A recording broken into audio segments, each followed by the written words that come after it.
நீங்கள் பார்த்துக் கொண்டிருப்பது உங்கள் விஜய். வரப்போற பிரச்சனைகளை முன்னாடியே தெரிஞ்சுக்கிறவன் தான் சத்திரியன்.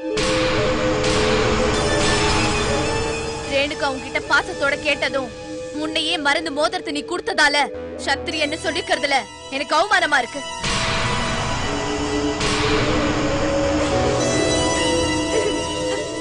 ரேணுகா, இனிமேலும் அதிக பிரசங்கித்தனமா எந்த காரியத்தையும் நீ செய்யக்கூடாது.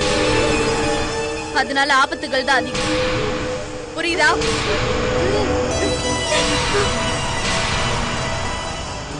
சொல்றத நல்லா கேட்டுக்கங்க. இந்த தேசத்தோட அதிகாரங்கள் அனைத்தையும் தயானந்தன் கிட்ட இருந்து பறிக்கிறது தான் நம்மளோட திட்டம். அதுல ஒரு தவறு கூட நடக்கவே கூடாது. அதுக்கு நான் சொல்றத மட்டும்தான் நீங்க கேட்கணும். எதிர்த்து பேசவே கூடாது. அத மனசுல வச்சுக்கங்க. வர வெள்ளிக்கிழமை மல்லிகாவை நான் திரும்பவும் கோவிலுக்கு கூட்டிட்டு போவேன். நான் சொல்லி கொடுத்த மந்திரங்களை அவ திரும்பவும் சொல்ல ஆரம்பிப்பா. இனிமேலும் இதுக்கு தடைகள் வராம நீங்க தான் ஜாக்கிரதையா பாத்துக்கணும். நடந்து முடிஞ்ச இந்த சம்பவத்துக்காக நான் உங்ககிட்ட மன்னிப்பு கேட்டுக்கிறேன். இனிமே இந்த மாதிரி அசம்பாவிதங்கள் நடக்காம நானும் மாமாவும் உங்க கூட பக்கபலமா இருப்போம். என்னோட மந்திர ஜபங்கள் பல தடவை தடைப்பட்டதுனால மந்திரத்தோட சக்தி குறைஞ்சிரும்ன்றத மறந்துடாதீங்க.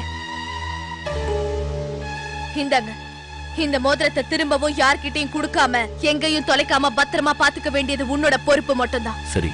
நான் சொல்ற விஷயங்களை சாதாரணமா எடுத்துக்கிட்டேன்னா அதோட பலன் பயங்கரமா இருக்கும் பார்த்திபன்.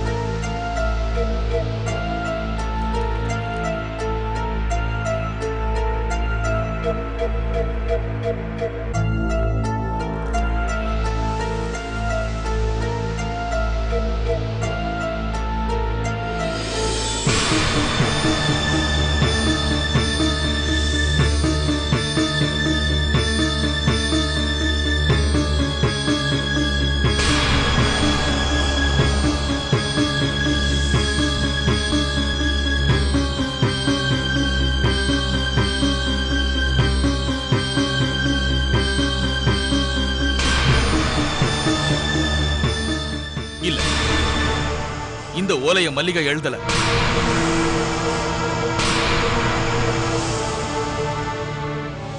சந்தேகப்படாதீங்க மகாராஜா. மல்லிகா மகாராணியை எழுதி நேரடியா இந்த ஓலையை என்கிட்ட கொடுத்தாங்க. சொல்றத புரிஞ்சுக்கங்க. நீங்க என்ன காரணம் சொன்னாலும் இந்த மாதிரி ஒரு ஓலையை எழுதி அனுப்ப மல்லிகா நிச்சயமா நினைச்சிருக்க மாட்டா. என்ன நீங்க சந்தேகப்படுறீங்களா மகாராஜா? சந்தேகம் எனக்கு இல்ல. நீங்க எந்த விதத்திலையும் சந்தேகப்படாத அளவுக்கு ஏதோ சதி நடந்திருக்கு. இந்த மாதிரி ஒரு ஓலையை எனக்கு அனுப்புறதுக்கு நிச்சயம் மல்லிகாவுக்கு தைரியம் கிடையாது. ஒருவேளை மல்லிகாவை எழுதியிருந்தாலும் அதை இப்படித்தான் எழுதணும்னு அவளை யாரோ பயமுறுத்தி இருப்பாங்க. மல்லிகாவை பயமுறுத்தி இருந்தா அது நானா தானே இருக்கும். மனசாட்சி இல்லாதவங்க எழுதுனா எப்படி இருக்குமோ அப்படித்தான் இதுல எழுதி இருக்கு. வேணும்னா நீயே பாரு. பெரியவர்கிட்ட செய்தி ஓலையை கொடுத்து அனுப்ப சொல்லி நான் தான் சொல்லி அனுப்புனேன். என்ன விஷயம்னு நீங்க கேட்டீங்க. நானும் அது ரகசியம்னு உங்ககிட்ட சொல்லிட்டேன். அத மனசுல வச்சுக்கிட்டு ஏன் நீங்க இப்படி எல்லாம் பேசுறீங்க? நான் அதை நினைச்சு பேசல உன்னிமாயா. என் மனசுக்கு சந்தேகமா தோணுச்சு, அதைத்தான் சொன்ன, அவ்வளவுதான். வெளுத்ததெல்லாம் பாலும் நினைக்கிறதா உன்னோட குணம் உன்னிமாயா. நீங்க சொன்னதெல்லாம் உண்மைன்னு நானும் ஒத்துக்கிறேன். மல்லிகா கொடுத்த அனுப்பிச்ச செய்தி ஓலையை நான் படிச்சு பாக்குறேன். தேவையில்லை. இதை படிச்சுட்டு நீயும் நிம்மதி இல்லாம இருக்க வேணாம். இது எப்படியோ நான் ஒண்ணு முடிவாயிடுச்சு. இனிமேலும் நான் தேசத்துக்கு போகாம இருக்கிறது நல்லதில்ல. எனக்கு எந்த இழப்பு வந்தாலும் சரி, தேசத்தை இழக்க நான் விரும்பல. நீங்க என்ன சொல்றீங்க? தீர்த்த யாத்திரை இதோட முடிச்சிட்டு சீக்கிரமாவே தேசத்துக்கு திரும்பி போகணும்.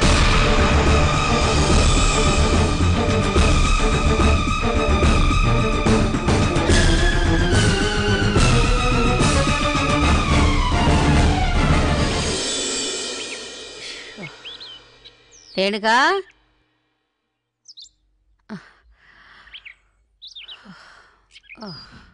அம்மா ரேணுகா, வந்துட்டீங்களாமா? ரேணு,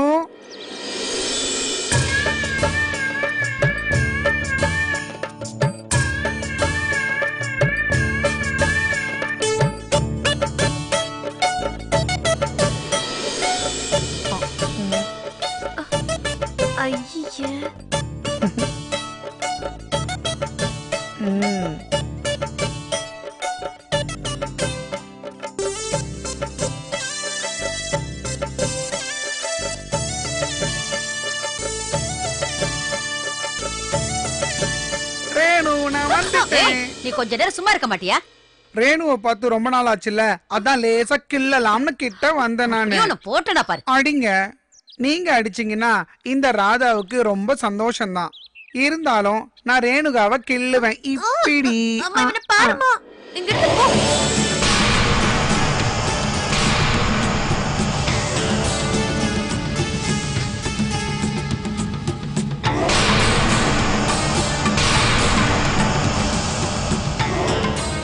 மாமி, அந்த தடியை என்ன முறைச்சு பார்த்து பயன்படுத்துறான். எனக்கு பயமா இருக்கு. ஐயோ, இங்க பாரு, அந்த மாதிரி எல்லாம் பேசக்கூடாது.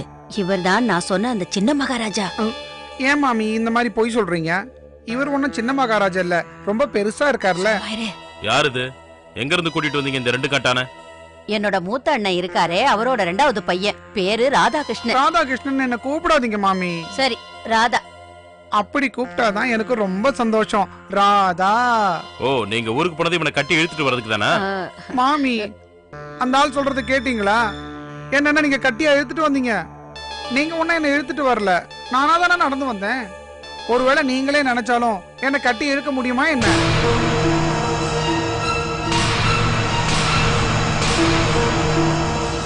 ரேணு, நீ சொல்ற மாதிரி அறிவெல்லாம் இந்த சின்ன மகாராஜாவுக்கு கிடையாது.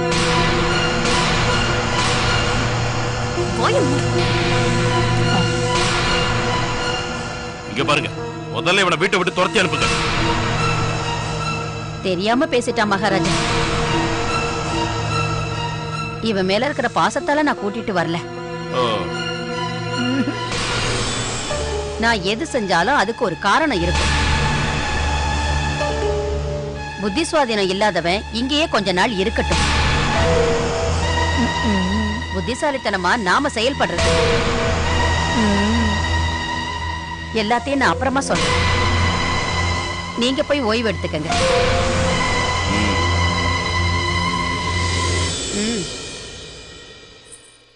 ரேணு, என்னை விட்டு போகாத. இங்க இருந்து போறியா? சரியான தலைவலி. என்ன மாமி, ரேணுகா ஏன் என்ன பிடிக்காம அந்த தடியம் பின்னாடி போயிட்டு இருக்காவ? அத தெரிஞ்சுக்கிட்டு நீ என்ன பண்ண போற? பேசாம கூட வா. வா. ஐயோ, துண்டை எடுக்காதீங்க. வான்னு சொல்றேன்ல. வாடா. நான் வந்துட்டு இருக்கேன்ல.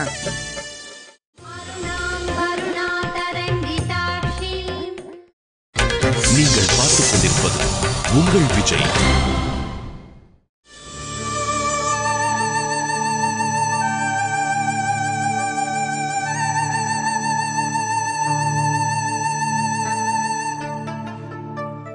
ரொம்ப நேரம் ஆச்சு, அவர் இன்னும் காணுமே. மகாராஜா மேல் சாந்திக்காக காத்துக்கிட்டு இருக்காரு. எதுக்காக? சொல்லிட்டு புறப்படுறதுக்காக. சொல்லிட்டு புறப்படவா? அப்படின்னா தீர்த்த யாத்திரையை முடிச்சுக்கிட்டு போறதுன்னு முடிவு பண்ணிட்டாரா? முடிவு பண்ணிட்டாருங்கிறது மட்டும் இல்ல, நாம எவ்வளவு முயற்சி பண்ணாலும் அந்த முடிவை அவர் மாத்திக்க மாட்டார்னு நினைக்கிறேன். வேண்டாம், மாத்திக்க வேண்டாம், போகட்டும்.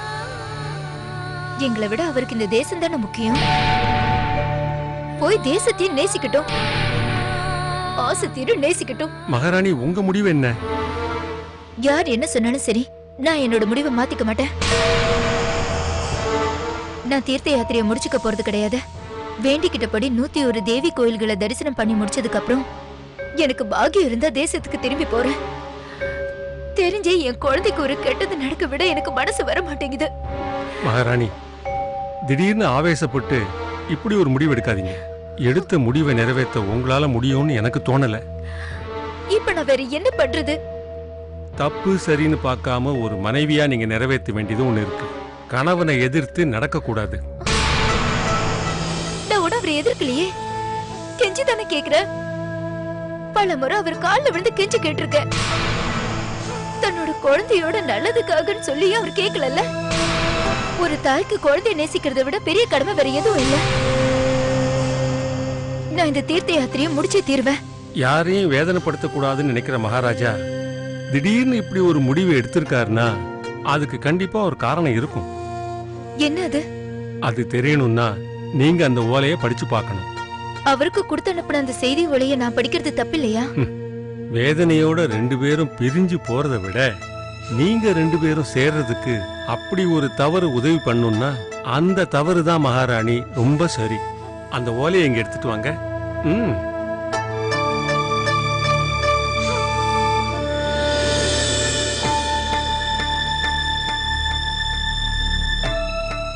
எந்த விஷயத்தையுமே மகாராணி கிட்ட மறைக்காத மகாராஜா, இந்த விஷயத்தை மட்டும் மகாராணி கிட்ட இருந்து ஏன் மறைச்சிருக்காருன்னு தான் புரிய மாட்டேங்குது. மல்லிகா மகாராணி கொடுத்து அனுப்பின ஓலையில அவர் கோவப்படுற அளவுக்கு ஏதோ இருக்கணும்.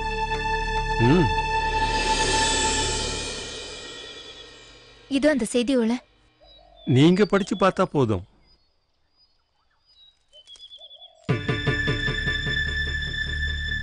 மதிப்பும் மரியாதையும் உடைய என் நாட்டின் மகாராஜா தயானந்தன் அவர்களுக்கு இந்த நாட்டில் நடக்கிற அசம்பாவிதங்களை இந்த செய்தி மூலமா உங்களுக்கு தெரியப்படுத்துறேன். நம்ம தேசத்துக்கு நடக்கவிருந்த ஒரு பெரிய ஆபத்துல இருந்து நம்ம தேசத்தை காப்பாத்துனது ஒரு சாமியார் அம்மா. அந்த புண்ணியவதிய நம்ம அரண்மனையில தான் நான் விருந்தாளியா தங்க வச்சிருக்கேன். என்ன தன்னோட சொந்த மகளா நினைக்கிற அந்த சாமியார் அம்மா சொன்ன விஷயங்களை தான் நான் இப்ப உங்களுக்கு தெரியப்படுத்துறேன். ஆத்துல அடிச்சுக்கிட்டு வந்த குழந்தை நிச்சயமா இந்த நாட்டோட வாரிசாக முடியாது. நம்ம தேசத்தோட அழிவுக்கு காரணமா வந்த சாபம் அது. அந்த குழந்தையோட ஆயுளுக்காக நீங்க நடத்துற இந்த தீர்த்த யாத்திரை தேசத்தோட அழிவுக்கு காரணமா இருக்கும். அதனால ஆத்துல கிடைச்ச அந்த சாபத்தை ஏதாவது ஒரு ஆத்தோட விட்டுட்டு சீக்கிரமா தேசத்துக்கு வந்துடுங்க. இல்ல, இது மல்லிகை எழுதுனது இல்ல.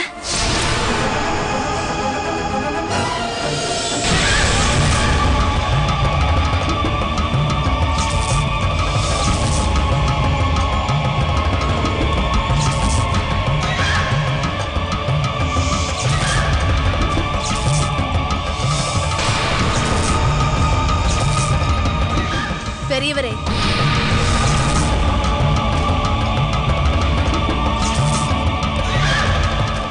தயானந்தன் ஒரு வழியா முடிவு பண்ணிட்டாரு. தீர்த்த யாத்திரையை நிறுத்தி திரும்பவும் இந்த தேசத்துக்கு வரணும்னு. அவர் இங்க வரும்போது மனைவியும் மக்களையும் கூட்டிக்கிட்டு தான் இங்க வருவார். மல்லிகா தேவி கோவில்ல இன்னும் 3 நாளைக்கு சொல்ல வேண்டிய மந்திரத்தை பூர்த்தியாக்கவே இல்ல. அதனால தேவி மகமாயி எல்லா சக்திகளோடையும் அந்த கோவில்ல ஆனந்தமா குடி இருக்கிறா. மல்லிகா மந்திர ஜபத்தை சொல்றதுக்கு முன்னாடி தயானந்தன் இங்க திரும்ப வந்தானா நம்ம இதுவரைக்கும் செஞ்ச எல்லா முயற்சிகளும் தவிடு பொடி ஆயிடும். நம்மளோட எதிர்பார்ப்புகள் எல்லாம் அஸ்தமனம் ஆயிடும். அப்படி நடக்கவே கூடாது. அப்படி நடக்கிறதுக்கு நீங்களே ஒரு காரணம் ஆயிட்டீங்க. ஆமா, நீங்க தான். உங்களோட முட்டாள்தனத்தினால மல்லிகை எழுதின மாதிரி நீங்க அனுப்பின செய்தி போல தயானந்தம் படிச்சு நம்புவாருன்னு நீங்க தப்பு கணக்கு போட்டுட்டீங்க. அவங்க கிட்ட இருக்கிற குழந்தைய வேற குழந்தைன்னு சொல்லி நீங்க அவங்கள அவமானப்படுத்தினப்போ நீங்க நினைச்சீங்க தயானந்தன் அதெல்லாம் நம்பிடுவான்னு. குழந்தைய விட்டுட்டு அவன் இங்க வந்துருவான்னு. உண்மையத்தானே எழுதணும். உண்மைதான். ஆனா அந்த உண்மைய மல்லிகா ஏத்துக்கவே மாட்டா. ஏன்னா மல்லிகா தயானந்தனோட குழந்தைய அந்த அளவுக்கு நேசிக்கிறான். கோவில் நடையில அனாதையா விட்டுட்டு போன ஒரு குழந்தைய தன்னோட குழந்தைய எடுத்து வளர்த்து ஆளாக்கி அதுக்கு மல்லிகான்னு ஒரு பேரை வச்சு தன்னோட மாறு மேல போட்டு வளர்த்த வந்தா தயானந்தன்.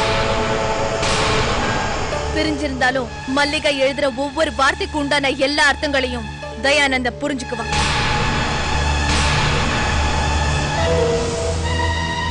நீதி, நேர்மை, போர் தந்திரோன்னு எல்லா விஷயங்களையும் தெரிஞ்சவன் தான் அந்த தயானந்தன்றத மறந்துடாதீங்க. ரேணுகா எழுதின ஓலையில மல்லிகாவோட வார்த்தைகள் இல்லைங்கிறது சுலபமா கண்டுபிடிக்கிற புத்திசாலி அந்த தயானந்தன். தயானந்தனுக்கு ரொம்ப நம்பிக்கையான பெரியவர்கிட்ட தானே அந்த செய்தி ஓலையை கொடுத்தீங்க. அந்த பெரியவர் ரேணுகாவைத்தான் மல்லிகான்னு சொல்லுவார். ஆமா, தேவைப்பட்ட பெரியவர் சத்தியம் பண்ணி கூட சொல்லுவாரு. செய்தி ஓலையை அனுப்பி வச்சது மல்லிகா தான். பெரியவரும் உங்களால ஏமாற்றப்பட்டிருக்காருன்னு தயானந்தன் ரொம்ப சுலபமாவே அந்த விஷயத்தை கண்டுபிடிச்சிருவான். பண்ணட்டும். இருந்தாலும் அவரோட தீர்த்த யாத்திரை பாதியிலே முடியணுங்கிற நம்மளோட லட்சியம் நிறைவேறும்ல. நம்மள பொறுத்த வரைக்கும் அது லாபகரமான விஷயம் இல்ல. நமக்கு பெரும் நஷ்டம். தயானந்த ஊர்ல இருந்து திரும்பி வரும்போது கோவில்ல இருக்கிற தேவியோட சக்தி அழிஞ்சு போயிருந்ததுன்னா அவனும் அவனோட குடும்பத்தாரும் நிச்சயம் அழிஞ்சு போயிடுவாங்க. தேவியோட சக்தி அழிஞ்சு போறதுக்கு முன்னாடி தயானந்தம் வந்தாலும் அவனோட முடிவு மரணத்தை நோக்கி தான் இருக்கணும். கெட்ட மந்திர சக்தியாலேயோ இல்ல திட்டம் தீட்டியோ அதை நாம செஞ்சே ஆகணும். மந்திர சக்தியால எதையும் செய்ய முடியும்னு சொல்ற உங்களால எது செய்ய முடியாதா என்ன? பார்த்திபன்,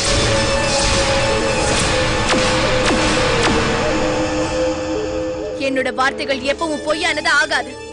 போய் குளிச்சிட்டு வாங்க. நான் உங்களுக்கு மந்திர பூஜையில இருக்கிற குங்குமத்தை தரேன். இனில இருந்து அந்த குங்குமம் எப்பவும் உன்னோட நெத்தியில இருந்துகிட்டே இருக்கணும். இன்னைக்கு ராத்திரியே நான் ஓம குண்டத்தை வளர்த்து எதிரிகளை அழிக்கிறதுக்கான துர்தேவதைகளோட மந்திரத்தை நான் சொல்ல போறேன். போங்க.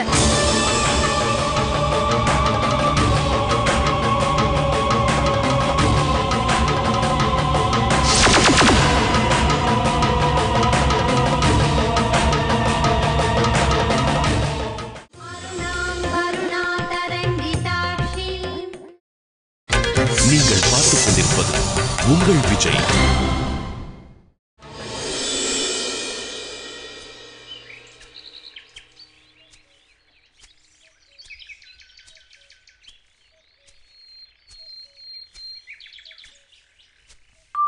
ஆராரோ ஆரிராரோ.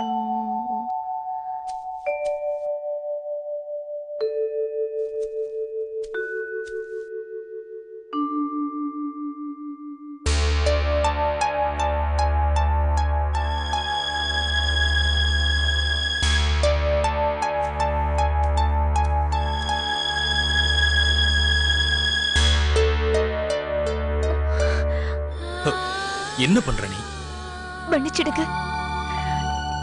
என்னங்க, நான் 2 தப்பு பண்ணிட்டேன். நீங்க அந்த செய்தி ஓலைய படிச்சு சொன்னதெல்லாம் பொய்ன்னு நான் உங்ககிட்ட வாதாடினேன். உண்மை என்னன்னு தெரிஞ்சுக்கிறதுக்காக உங்களுக்கு வந்து செய்தி ஓலைய உங்களுக்கு தெரியாம நான் எடுத்து படிச்சுட்டேன். என்ன மன்னிச்சிடுங்க.